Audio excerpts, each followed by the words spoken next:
တဲ့ရဲ့ artwork ကို English လို့ဘယ်လိုဖော်ပြကြမလဲကိုယ့်ရဲ့လက်ရ design တွေကိုပြချင်ပြီးမြဲ English လို့ရှင်းပြဖို့ခက်ခဲနေလားဘယ်လိုရှင်းရှင်းလင်းလင်းဖော်ပြကြမလဲအရင်ဆုံး basic လေးတွေနဲ့စပါအနုပညာအမျိုးအစားအကြောင်းပြောပါ painting ပကြီး illustration တရုပ်ဖော်ပုံ digital design sculpture ပပုအစရှိသဖြင့်ပေါ့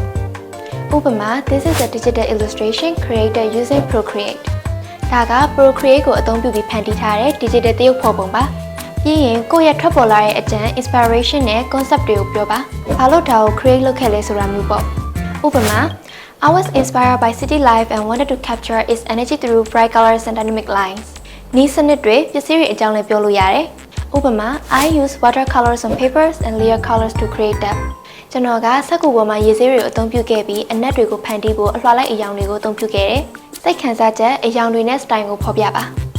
ဥပမာThe colors are warm and vibrant, giving a cheerful mood. အရောင်တွေကနှွေးထွေးပြီးတော့တက်ကြွတယ်။ပျော်ရွှင်တဲ့စိတ်ခံစားချက်ကိုပေးစွမ်းနိုင်တယ်။အနုပညာလက်ရာကိုအင်္ဂလိပ်လိုရှင်းရှင်းလင်းလင်းဖော်ပြခြင်းကသင်ရဲ့လက်ရာကိုသိချသိစေပါတယ်။အင်္ဂလိပ်စာကျွမ်းကျင်ဖို့နဲ့ဒီဇိုင်းနဲ့ပတ်သက်တဲ့ course တွေကိုလေ့လာခြင်းရင် Saya App ကို download လုပ်ပြီးဒီနေ့ပဲစတင်နိုင်ပါ။